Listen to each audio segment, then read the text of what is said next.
সতর্ক করলেন বাঁকুড়ার সাংসদ।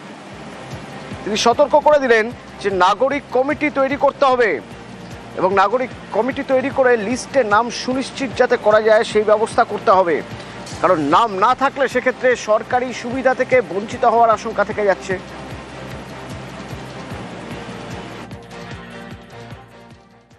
আমাদের বুথে যারা আছেন তারা টেলিফোন করেন আর মোবাইলে ছবি তোলেন, কাজের কাজ কিছু করে না। এটা আপনাদের গার্ড দিতে হবে বুথের কর্মীরা কাজ করছে কি করছে না। যারা বিএলও দায়িত্ব নিয়েছেন তাদেরকে বিএলএদেরকে কাজ করতে হবে। বিএলএ তাস খেললে হবে না, ঘুমোলে হবে না। প্রয়োজন হলে যদি ভোটার লিস্টে কোনো জায়গায় আমরা অসঙ্গতি দেখতে পাই, আমাদেরকে গ্রামে গঞ্জে নাগরিক কমিটি করে দিতে হবে। কোন মানুষের ভোট যেন ভোটার লিস্ট থেকে না পড়ে। সিপিএম বিজেপি পরে হবে, দল পরে হবে। মানুষকে বলতে হবে ভোটার লিস্টে নামটা তুলুন। আপনি ভোটারের নাম না থাকলে থানায় গেলে আপনার ডায়েরি নেবে না, আপনাকে বিদেশি তকমা দিয়ে দিবে। আপনি রেশনে চাল পাবেন না, লক্ষ্মীর ভান্ডার পাবেন না, আপনি যদি ভোটার লিস্টে নামটা সুরক্ষিত না রাখতে পারেন। কেন তার এই বক্তব্য, তার ব্যাখ্যাও দিয়েছেন। নাগরিক কমিটিটা এই জন্য হবে যাতে বিএলওরা কাউকে বাদ দিতে না পারে। ভোটার লিস্টে নাম না থাকলে তুমি থানায় ডায়েরি নেবে না, তোমার রেশন বন্ধ হয়ে যাবে, তোমার চিঠি আসবে না, কোনো ইলেকট্রিকের কানেকশন পাবে না, অনেক প্রবলেমের মধ্যে পড়বে। এটা তো গ্রামের লোক সকলে ব্যাপারটা জানে না। নাগরিক কমিটির দায়িত্ব হচ্ছে দল ফল পরে, আগে আমার নামটা তুলতে হবে।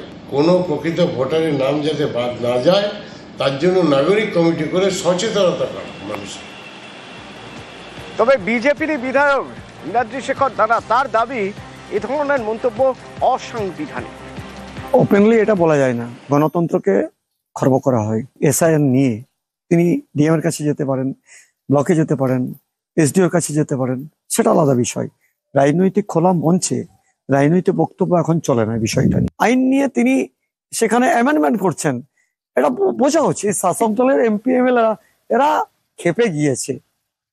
নির্বাচন কমিশনার তিনি এসআইআর লাগু করেছেন, এখানে হবে এবং কোটির অধিক ভুতুড়ে ভোটার, রোহিঙ্গা ভোটার, মৃত ভোটার সব বাদ চলে যাবে।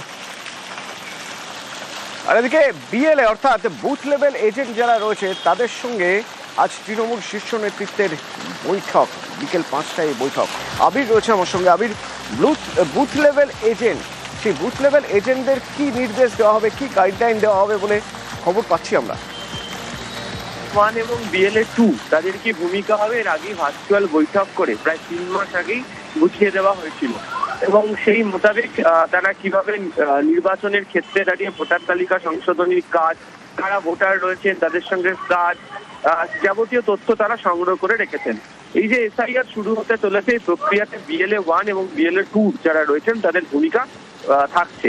আজকে যারা বিএলএ 1 রয়েছেন তাদেরকে সঙ্গে নিয়ে, অর্থাৎ জেলা ভিত্তিক যারা দায়িত্বে তাদেরকে সঙ্গে নিয়ে একটি বৈঠক হওয়ার কথা বিকেল 5টা নাগাদ। সেক্ষেত্রে দাঁড়িয়ে এসআইআর প্রক্রিয়া চলাকালীন তারা কি ধরনের ভূমিকা পালন করবেন, কি কি তথ্য তারা যাচাই করবেন, খতিয়ে তারা দেখে রাখবেন, এই বিষয়টিকে নিয়েই মূলত হচ্ছে বৈঠক। এবং আগামীকাল বিকেল 4টা থেকে একটা মেগা ভার্চুয়াল বৈঠক হতে চলেছে। সেই বৈঠকের ক্ষেত্রেও বিএলএ 2 থেকে শুরু করে সমস্ত স্তরের যারা জনপ্রতিনিধি তারা হাজির থাকবে। ভার্চুয়ালি সেই বৈঠক করবেন অভিষেক বন্দ্যোপাধ্যায়। ফলে সব মিলিয়ে নির্বাচন বা এসআইআর এর প্রক্রিয়া চলাকালীন কি ভূমিকা পালন করতে হবে তা নিয়ে মূলত হচ্ছে এই বৈঠকগুলি অনুষ্ঠিত হবে। ধন্যবাদ।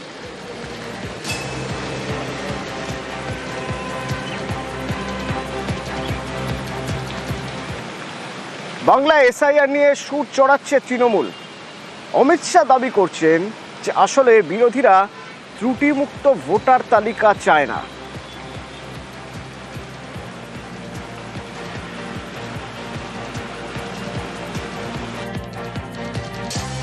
कितने सारे लोगों की मृत्यु होती है, कितने सारे नए मतदाता आते हैं, कितने सारे लोगों के एड्रेस बदलते हैं, ढेर सारे घुसपैठिए घुसे। तो मतदाता सूची का शुद्धिकरण होना ये बहुत जरूरी होता है। और मैं नहीं समझता इसमें सहयोग करने की जगह विपक्ष क्यों इसका विरोध कर रहा है। उनको दूषित मतदाता सूची ही चाहिए, जिसके आधार पर वो असली जनादेश को छिपा सके। इसलिए वो इसका विरोध करते हैं। वरना सबने सहयोग करना चाहिए। हर बूथ में हर पार्टी को अपना एजेंट बनाने की छुट्टी दी है चुनाव आयोग ने। हर स्तर पर सुनवाई की प्रोविजन रखा है। सुप्रीम कोर्ट तक गए, सुप्रीम कोर्ट ने भी इसको अप्रूव करा। अब क्या आपत्ति है, मैं तो समझ नहीं सकता। केवल घुसपैठियों को बचाने के लिए विशेषकर बंगाल और बंगाल की मुख्यमंत्री एसआईआर का विरोध कर रही है। भारतीय जनता पार्टी एसआईआर की एक्सरसाइज के साथ, एनडीए एसआईआर की एक्सरसाइज के साथ एक मुश्त होकर चुनाव आयोग के समर्थन। 2002 শেষ এসআইআর হয়েছিল, তো সেই 2002 যে লিস্ট, সেই লিস্টে আপনার নাম যদি না থাকে তাহলেও চিন্তা নেই, আপনার বাবা মায়ের নাম থাকতে হবে। এবার একবার ভাবুন, যারা অনাথ আশ্রমে থাকে তারা তো তাদের বাবা মাকে নিয়ে আসতে পারবেন না। অনেকে তো পরিচয় জানেন না তাদের বাবাকে, কে মা, তাহলে তাদের কি হবে? আবার ধরুন যারা গৃহহীন, যারা ভবঘুরে, যারা যৌনকর্মীদের সন্তান, কি হবে তাদের?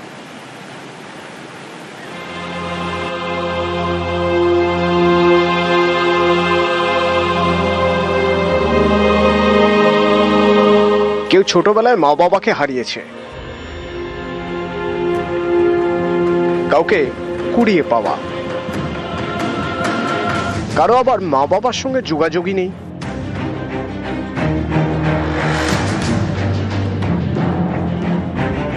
সকলেরই ঠিকানা অনাথ আশ্রম। তাদের মধ্যে অনেকেই সদ্য 18 ভোটার তালিকায় নাম তুলবেন, কিন্তু কিভাবে? এ নিয়েই বাড়ছে চিন্তা, কারণ পশ্চিমবঙ্গে স্পেশাল ইন্টেন্সিভ রিভিশন চালু করেছে নির্বাচন কমিশন। এর আগে শেষবার এসআইআর হয়েছিল 2002 সালে।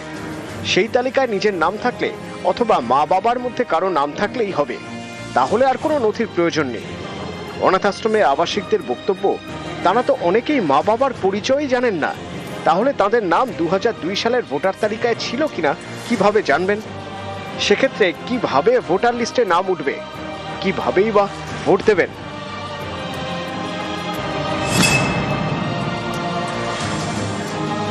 আমি ছোটবেলা থেকেই রিফিউজিই মানুষ হয়েছি। আমি তো জানি না, মানে আমার মা বাবার পরিচয় নেই, ছোটবেলা থেকে এখানেই এসেছি। আমার ভোট দেওয়ার ইচ্ছা আছে, কিন্তু আমার যেহেতু পরিচয় নেই কিভাবে দিতে পারবো, বা আমার পরিচয় সেরকম নেই বলে, তার জন্য। আমার যেহেতু 18 বছর হয়ে গেছে, নাম তো তুলতেই হবে, সংবিধান অনুসারে এটা তো নিয়ম।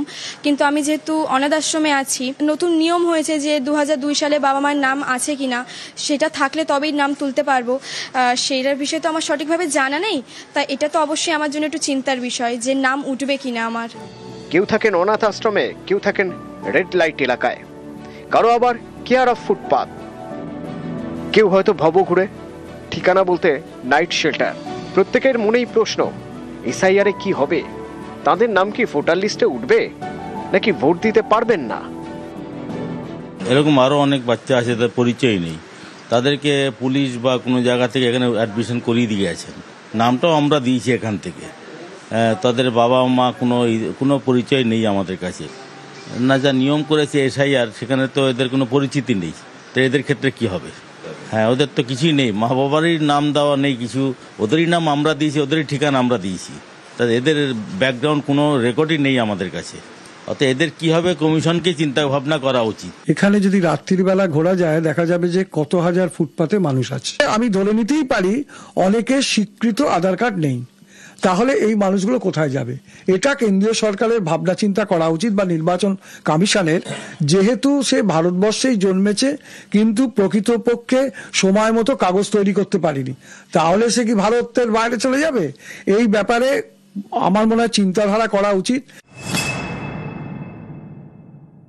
জনগণের যে একটা ক্ষোভের জায়গা, জনগণের যে একটা দুশ্চিন্তা, তাদের কপালে যে ভাঁজ পড়েছে, সেইটা নিয়ে কিন্তু তৃণমূল কংগ্রেস দৃষ্টি আকর্ষণ করছে। কিসের হারার ভয়? যে আপনি এখানে বাংলাদেশি বলছেন, বিহারেও বললেন, কিন্তু ভূগোলটা দেখে দেখা যাচ্ছে যে বাংলাদেশ না হয় আমাদের সঙ্গে বর্ডার আছে, কিন্তু বাংলাদেশ অন্যান্য রাজ্যের সঙ্গে নর্থ ইস্টে, উত্তর পূর্ব ভারতে আছে, সেইখানে কিন্তু এসআইআর হচ্ছে না। ক্যামেরায় খোকন দাসের সঙ্গে ইরণ রায় বর্মন, নিউজ 18 বাংলা।